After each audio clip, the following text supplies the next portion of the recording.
स्वागत है हमारे चैनल कुमार देव एजुकेशनल पर। आज की कहानी है जलती झाड़ी, निर्मल वर्मा कहानी। मैं उस शहर में पहली बार आया था। सोचा था चंद दिन यहाँ रहकर आगे चला जाऊंगा, किंतु कुछ अप्रत्याशित कारणों से रुक जाना पड़ा। दिन भर होटल में रहता और जब उठ जाता तो अक्सर घूमते हुए इस स्थान की ओर कदम बढ़ जाते। अजनबी शहरों में भी हर यात्री अपने प्रिय कोने खोज लेता है। वैसे भी कई बार वहां जाने को मन हुआ था। रात को किसी सस्ते रेस्तरां की तलाश करते समय अक्सर उस तरफ निगाह चली जाती, या कभी ट्राम की खिड़की से पुल पार करते हुए एक दबा सा मोह जग जाता। इच्छा होती यहीं उतर जाऊं, किंतु एक हल्की सी हिचक उभर आती और मैं उसके तले दब जाता। वह दिन कुछ अलग सा रहा होगा। मैं दिन भर होटल के अकेले कमरे में सोता रहा था, फिर कुछ जरूरी पत्र लिखे और उन्हें पोस्ट करने के बहाने बाहर चला आया। वापस आते हुए मैंने जानबूझकर रास्ता बदल लिया। संभव है एक धुंधले ढंग से मैंने अपने को ढीला छोड़ दिया। ऐसा अक्सर होता है। जब कभी मैं दिन भर सोकर बाहर आता हूँ तब अपने को एक नए सिरे से छोड़ देने की इच्छा होती है, खासकर अजनबी शहरों में जहाँ हमें कोई नहीं पहचानता और हम किसी शर्म और झिझक के बिना एक रास्ता छोड़कर दूसरे रास्ते पर हो लेते हैं। ऐसा ही एक पतझड़ का दिन था जब मैं वहां चला आया था। वह एक टापू था शहर के छोर पर, जहां पहाड़ी शुरू होती है। नदी की दो धाराएं कैंची की तरह उसे बीच में से काट गई थी। पुल के नीचे लंबी घास पानी में भीगती रहती थी। किनारे पर दूर दूर लाल तख्तों की बेंचें पड़ी थी। न दिनों अक्सर ये बेंचें खाली रहती थी। बिल्कुल खाली भी नहीं, पत्ते लगातार उन पर झरते रहते। जब कभी हवा का कोई झोंका उन्हें उड़ा ले जाता तो वही झोंका वापस मुड़कर दूसरे पत्तों को उन पर बिखरा देता। वे कभी ज्यादा देर तक खाली नहीं रहती थी। पानी बहता रहता, उसकी आवाज के संग हमेशा एक और आवाज मन में आती थी, किसी दिन वहां जाऊंगा। और ऐसे ही एक पतझड़ के दिन में वहां चला आया था। किनारे किनारे चलते हुए मैं उन बच्चों से अलग था जो पुल के नीचे खेल रहे थे। उन्होंने शायद मुझे देखा भी नहीं। वे पत्तों का ढेर बना देते थे और उन्हें माचिस से जलाकर भाग जाते थे। शाम की मध्यम धूप में धुएं के दायरे फैल जाते थे। एक सूंधी सी गंध टापू के इर्द गिर्द हवा में तिर जाती थी। मैं पुल से दूर चला आया, दूसरी तरफ जहां पेड़ों की नंगी शाखाएं पानी को छू रही थी। वहां गीली घास का एक टुकड़ा नदी के छोर तक चला गया था। ढलान पर उतरते ही निगाह अचानक उस पर टिक गई। पांव अनायास ठिठक गए। वह एक बहुत बूढ़ा व्यक्ति था। एक छो स्पोर्ट चेयर पर बैठा था, बिल्कुल निश्चल और खामोश। मुंह में पाइप दबी थी जो न जाने कब से बुझ चुकी थी। हाथ में मछली पकड़ने का कांटा था, नदी के गंदले पानी में दूर तक डूबा हुआ। किंतु उसका ध्यान कांटे की तरफ नहीं था, वह टापू के परे शहर के पुलों की ओर देख रहा था। रह रहकर मुंह में दबी पाइप हिल उठती थी। वह टापू का नीरव कोना था। मैं निरुद्देश्य घूमता हुआ थक गया था। अपना चमड़े का बैग मैंने भीगी घास पर रख दिया और वहीं बैठ गया। पास मेरे बिल्कुल पास एक नंगा वृक्ष खड़ा था, बारिश में भीगा लेकिन गर्म। उसकी गर्माई धीरे धीरे मुझे छूने लगी। पिछले एक सप्ताह से इस शहर पर पानी बरसता रहा था। घास के नीचे मिट्टी नम थी और इतनी मुलायम कि पैर नीचे दबने लगते थे। यह पहला दिन था जब बारिश थमी थी। बादल अब भी थे, कुछ टापू पर, कुछ हटकर शहर की पहाड़ी पर। किंतु अब वे खाली और हल्के थे और हवा में उड़ते से जान पड़ते थे। मैं काफी देर तक वहां बैठा रहा। इस दौरान में बूढ़े ने एक भी मछली नहीं पकड़ी। एक बार कांटा हिला था, उसने लपक कर डंडी खींची। मैंने सोचा अब एक तड़पता हुआ मांस का लोथ ऊपर आएगा। मैं खुद शायद काफी उत्तेजित हो गया था और पानी के पास सरक आया था, किंतु कुछ भी नहीं हुआ। उसने नदी से कांटा बाहर निकाला, फिर मेरी ओर देखकर हंसने लग। कांटा खाली था, मछली बहुत सफाई से अपना आहार चुरा ले गई थी। हम दोनों फिर अपनी अपनी जगह चुपचाप बैठे रहे। बूढ़े ने अपने कांटे में चारा भरा और फिर दूर हवा में उछालकर पानी में डुबो दिया। बहते पानी पर एक चौड़ा सा दायरा फैल गया, धूप में पारे सा चमकता हुआ, और फिर मिट गया। उसने अपनी पाइप दोबारा सुलगा ली और पुराने ओवरकोट के कॉलर ऊपर कानों तक चढ़ा लिए। पानी पर तिरती धूप का एक हिस्सा बच्चों के लट्टू सा घूमता हुआ किनारे आ लगता था और टूट जाता था। किंतु बूढ़े का ध्यान उधर नहीं था। मैं बहुत सोचता हुआ भी ठीक से निश्चय नहीं कर पाया कि उसकी आंखें किस खास बिंदु पर टिकी हैं। उसकी आंखें खुली हैं या बंद, यह भी सही सही कह पाना कठिन था। किंतु रफ्ता रफ्ता मेरा भ्रम पक्का होता गया, और वह भ्रम किस चीज को लेकर था मैं आज तक ठीक से नहीं जान सका, किंतु वह अवश्य किसी अज्ञात संदेह का द्योतक रहा होगा। वह सिर्फ एक बार मुझे देखकर हंसा था, किंतु मुझे आश्चर्य है कि क्या उस समय भी उसने मुझे ठीक से देखा था।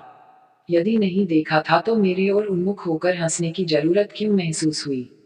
मुझे अपने भीतर एक अजीब सी बेचैनी महसूस होने लगी।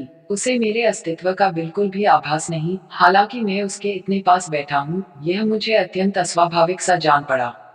अजाने शहरों में कभी कभी आत्मीयता की भूख कितनी उत्कट हो जाती है, यह उस क्षण से पहले मैं नहीं जान पाया था। निस्संदेह वह कहीं किसी खास चीज पर आंख टिकाए था, ऐसा कुछ जो मेरी आंखों के घेरे के भीतर छुआ भी मुझसे अछूता था। किंतु मैंने कोशिश की। उसकी आंखों के सामने शहर का सबसे पुराना पुल था। उसके परे नेशनल थिएटर की बारीक दीवारें और छत, और बीच में पुल का टॉवर जो शाम को डूबती रोशनी में झिलमिला रहा था।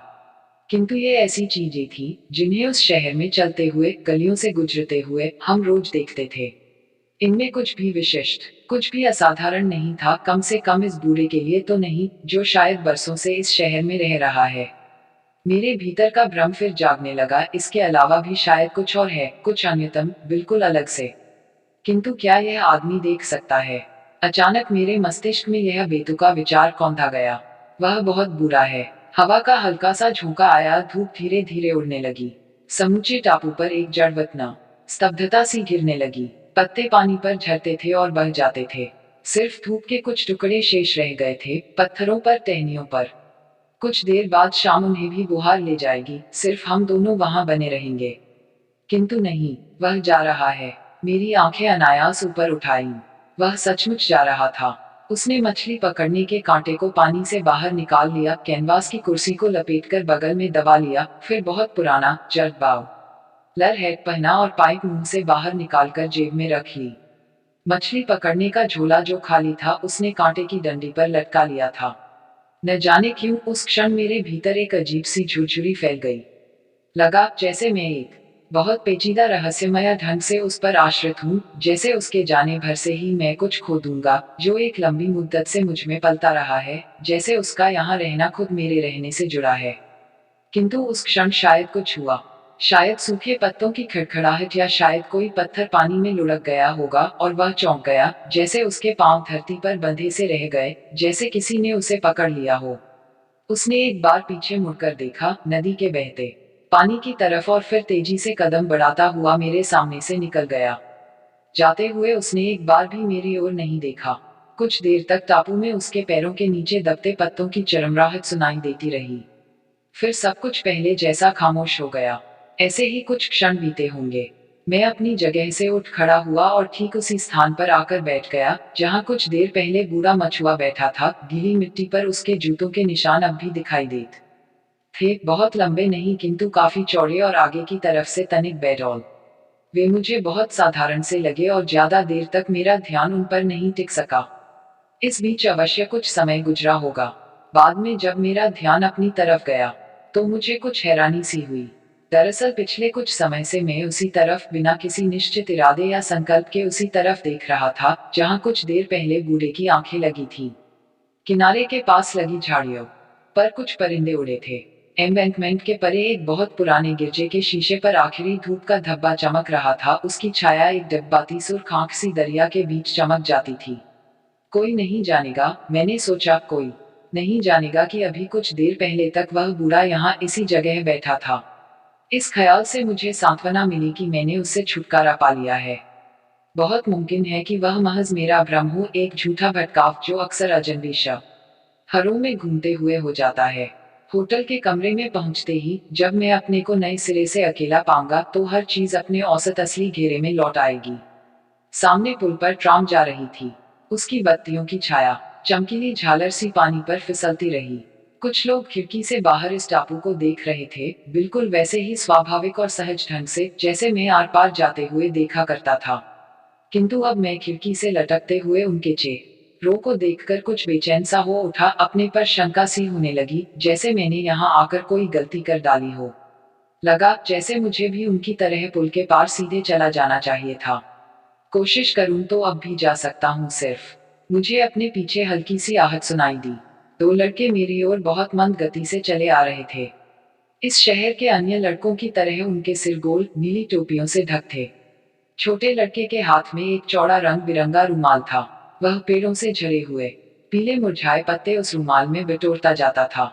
बड़ा लड़का, जो पहले से कद में ऊंचा था किंतु उम्र में ज्यादा बड़ा नहीं लगता था, अनमने भाव से एक छोटहनी हवा में घुमाता हुआ चल रहा था। वे दोनों टापू के अंतिम छोर पर आ गए थे, उस जगह तक जहां किनारे पर लगी झाड़ियां पानी में भीग रही थी। छोटा लड़का दबे कदमों से ढलान पर उतरा और रुमाल में बंधे सब पत्ते पानी में छोड़ दिए। फिर उसने अपने कोट की दोनों जेबों से कुछ और पत्ते निकाले, गीली मिट्टी में लिथड़े पत्ते, और फिर उन्हें भी दोनों हाथों से बहते पानी में बहा दिया। इस बीच मुझे महसूस हुआ कि बड़ा लड़का मुझे देख रहा है। अब भी वह चप नंगी टहनी हवा में घुमा रहा था। उसके दांतों के बीच घास का एक तिनका था जिसे वह बराबर चबाए जा रहा था। छोटा लड़का पत्तों को बहाकर ऊपर आ गया। वे दोनों अब एक संग खड़े मुझे देख रहे थे।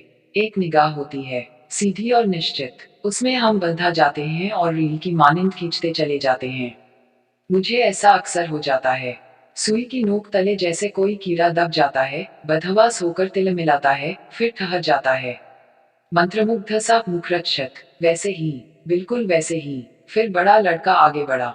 बहुत सहज भाव से वह मेरे निकट चला आया, और मुझे लगा जैसे उसका इस तरह मेरे पास चला आना बहुत स्वाभाविक है, जैसे पिछले कुछ क्षणों से मैं खुद उसकी प्रतीक्षा कर रहा हूँ। आज कैसे हो, उसने पूछा।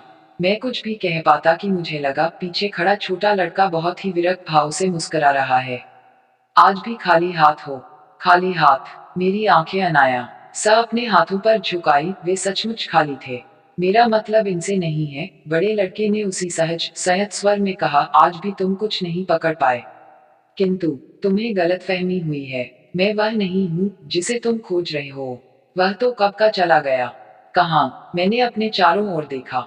टापू पर डूबते सूरज की पीली मैली सी ललाहट फैल गई थी। दूर पुल के पास चलते पत्तों के ढेर से अब भी धुआं उठ रहा था, किंतु वह कहीं भी न था। सिर्फ हवा चलने से पत्ते बेंचों से लुढ़क कर धरती पर लौटने लगते थे। वह अब यहाँ नहीं है, मैंने कहा, किंतु न जाने क्यों इस बार मेरे स्वर में पहले जैसी दृढ़ता नहीं थी। लेकिन तुम तो यहाँ हर रोज आते हो, छोटे लड़के ने कहा। उधर देखो, तुम्हारे बूट के निशान अब भी हैं। मैंने देखा, मेरे पैर से सटा अब भी वह निशान साफ दिखाई दे रहा था, भरा भरा सा चौड़ा, और आगे की तरफ से तनिक बेड और टूटी उखड़ी हुई घास के बीच जूते की साफ साबुत छाप। बदन के एक कटे हिस्से की तरह वह निशान गीली जमीन से चिपका रह गया था। किंतु वह मेरा नहीं है, अत्यंत अनिश्चित और कमजोर लहजे में मैंने प्रतिवाद किया। वे चुपचाप खड़े रहे। मुझे लगा जैसे वे प्रतीक्षा कर रहे हैं कि मैं प्रमाण देने के लिए अपने पैर आगे बढ़ाऊंगा। खुद मेरे लिए यह क्रिया बहुत स्वाभाविक होती, किंतु कोई ताकत मुझे रोके रही। मैं पूरी शक्ति से अपने पैरों को लंबी घास में छिपाए रहा। फिर कुछ भी नहीं हुआ। लगा जैसे उस क्षण के बाद उनकी दिलचस्पी मुझ में खत्म सी हो गई है। छोटा लड़का पूर्ववत अपने रुमाल में नीचे गिरे पत्तों को बटोरता हुआ दूर निकल गया। बड़ा लड़का अवश्य कुछ क्षण तक वहां खड़ा रहा था, मेरी ओर से बिल्कुल उदासीन और तटस्थ। तब मैं अचानक चौंक सा गया। वह उसी जगह खड़ा था जहां बूढ़ा चलते चलते कुछ क्षणों के लिए ठिठक गया था। बिल्कुल वही जगह, और उसकी आंखें उसी अज्ञात बिंदु पर जा टिकी थी जहां बूढ़ा इतनी देर से एकटक देख रहा था। वह महज एक संयोग रहा होगा, उसे ज्यादा कुछ भी नहीं, क्योंकि कुछ देर बाद ही उसने अपने पास पड़े एक ढेले को ठोकर मारकर पानी में लुढ़का दिया। पानी हिला, कहीं बहुत नीचे बहुत सी परतें खुलती चली गई। झाड़ी के पास गीली मिट्टी पर रेंगती हुई कीड़ियों की कतार लम्हा भर रुककर फिर आगे बढ़ चली। उसने मुंह का तिनका पानी में थूक दिया। सिर से टोपी उतारकर उसे हवा में एक दो बार झटकाकर पहन लिया, और फिर उसी पुराने अनमने भाव से टहनी को हवा में घुमाता हुआ छोटे लड़के के पीछे चल दिया। इतना ही हुआ। वे चले गए थे, मुझे अपने पर छोड़कर। मैं फिर वहां अकेला छूट गया था, किंतु उनके जाने के बाद पहले का सा अकेलापन वापस नहीं आया। जब तक अकेलापन संग रहता है सही मानों में, तब हम अकेले नहीं होते। अब मैं सिर्फ अपने संग था, और मुझे यह ख्याल काफी भयानक लगा कि वे दोनों मुझसे कुछ छीन ले गए हैं जो अब तक मेरे संग था। उसके बाद मैं ज्यादा देर तक वहां नहीं बैठ सका। मैं फिर अपनी पुरानी जगह वापस आ गया, पेड़ के तने के पास, जहां अब भी मेरा बैग रखा था। हम कितनी जल्दी और कितनी बेचैनी से सुरक्षा की टोह पा लेते हैं। शहर की पहाड़ियां अब अंधेरे में छिप गई थी, किंतु उनके ऊपर पीछे की ओर उठती हुई गोथिक गिरजे की धूमिल मीनारें एक अधाबुले स्वप्न की तरह हवा में टंगी थी। उन्हें देखकर लगता था जैसे एक विशालकाय पक्षी उड़ता हुआ अचानक ठिठक गया हो। पहाड़ी और खुले आकाश के बीच उसके दोनों पंख ऊपर की ओर मुड़ गए हों, पथरा गए हों खाली हवा पर। टापू से कुछ दूर शहर के पुराने पुल की बत्तियां झिझकती सी एक के बाद एक जलने लगी थीं। बहते पानी में उनकी छाया टिमटिमाती मोमबत्तियों सी कांप जाती थी। बहते पानी को देखना शायद बहुत अजीब है। ज्यादा देर तक एकटक देखते रहो तो लगता है हम में से भी कुछ टूट टूट कर उसके संग बह रहा है।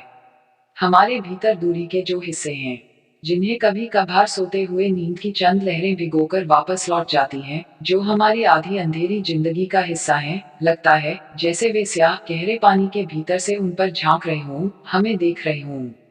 क्या पहले मैंने कभी देखा है उन दो लड़कों को जो अभी अभी यहाँ से चले गए थे? किंतु इस शहर में मैं अजनबी हूँ। यदि आज रात अचानक मैं यहाँ से चला जाऊं तो होटल के मैनेजर और पुलिस के अलावा किसी को कुछ भी पता नहीं चलेगा। नहीं, यह मेरा भ्रम है। उन्होंने जरूर मुझे पहचानने में गलती की है। ऐसा धोखा अक्सर हो जाता है। हो सकता है वे मजाक कर रहे हों। बच्चे अक्सर विदेशी को देखकर मजाक करते हैं। मुझे हल्की सी खुशी हुई कि वे अब चले गए हैं और मैं जानबूझकर यह खुशी अपने से छिपाता रहा, जैसे मैं उस पर शर्मिंदा हूँ। टापू पर सिर्फ जलते हुए पत्तों पर से दो चार बुझती हुई लपटें उठ जाती कि बच्चे उन्हें इसी तरह जलते छोड़ बहुत पहले चले गए थे।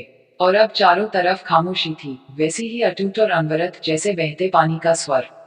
इस बीच टापू और नदी की सीमा रेखा मिट गई थी या मिटी नहीं थी। अंधेरे में पानी को पहचानना मुश्किल था। बहुत गौर से देखने पर एक हल्की सफेद तरलता नजर आती थी, जिस पर शाम की हवा थी जो कभी ठहर जाती थी, कभी पानी में पुल की बत्तियों को झकझोरकर आगे खिसक जाती थी।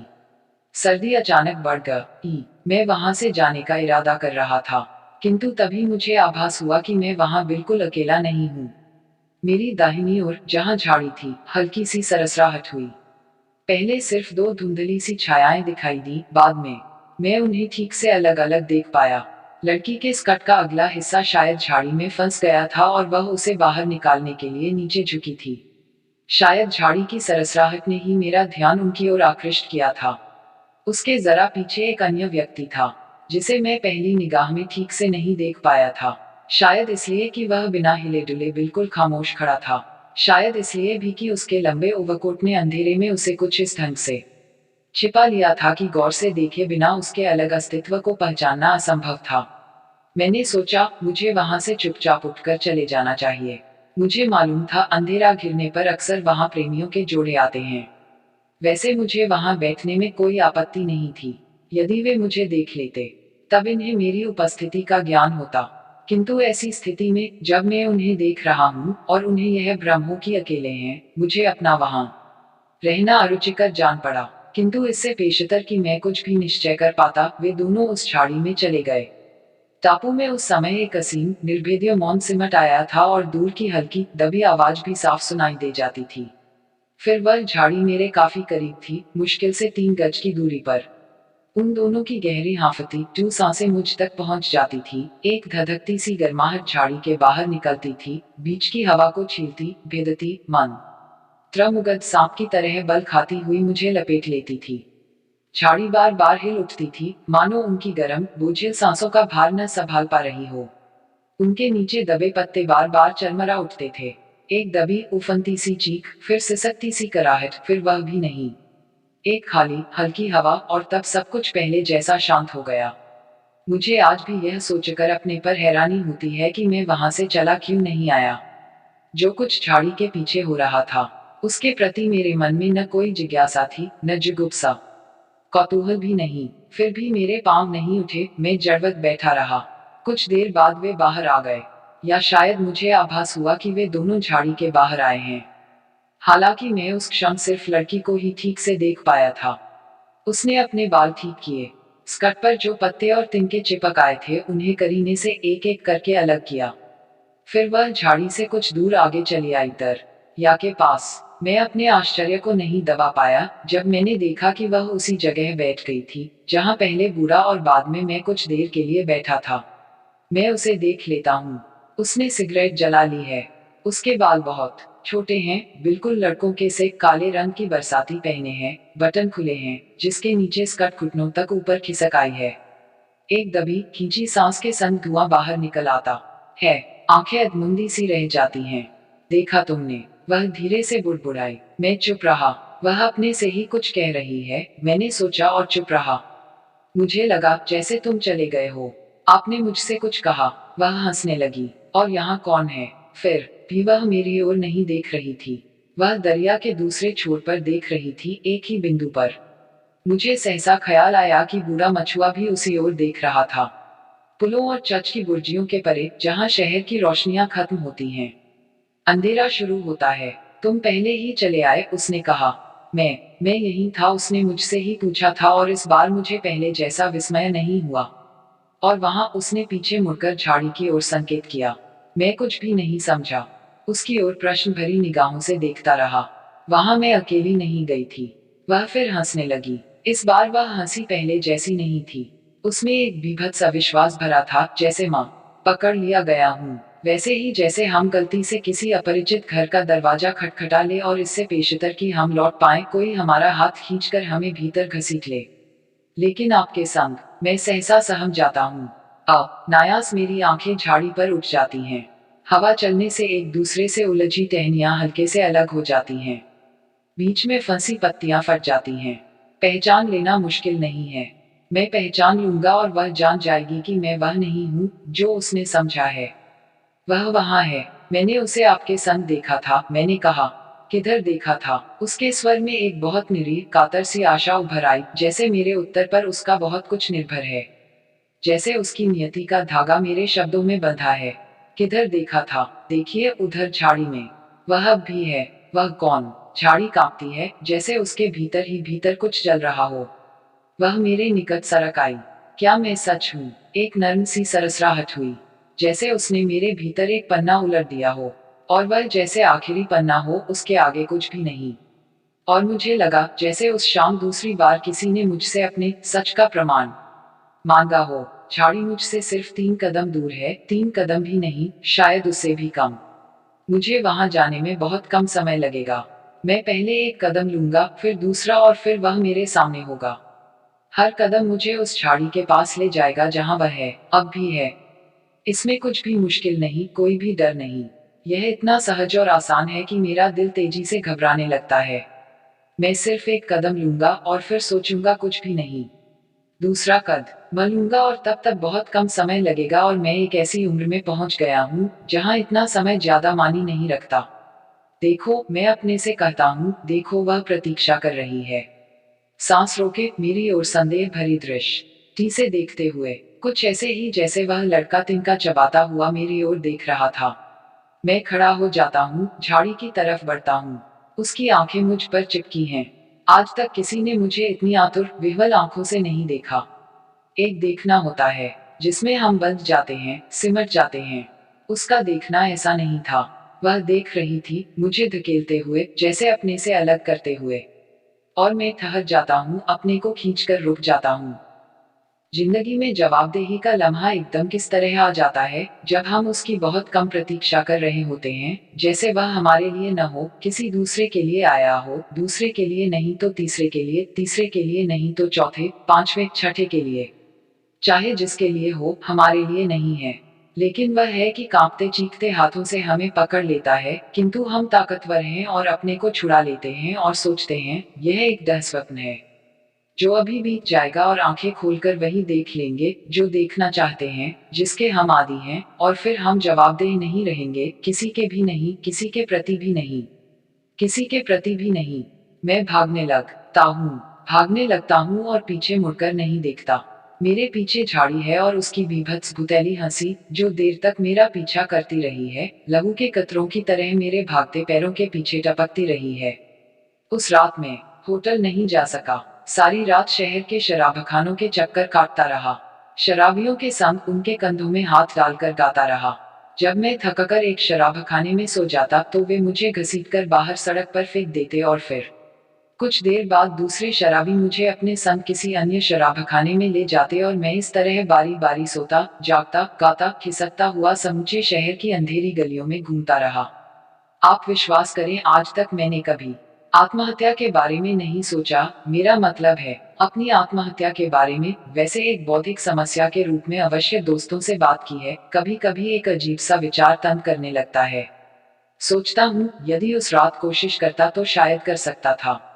जैसा आप देखते हैं, मैंने उस रात आत्महत्या नहीं की, उसके बाद भी नहीं। लेकिन यह जानते हुए भी कि मैं जिंदा हूँ, पतझड़ की उस शाम के बाद अक्सर शंका होने लगती है कि मरने के लिए आत्महत्या बहुत जरूरी नहीं है। दूसरे दिन सुबह में वह शहर हमेशा के लिए छोड़कर आगे चला गया। Thanks for watching. Like, share and subscribe.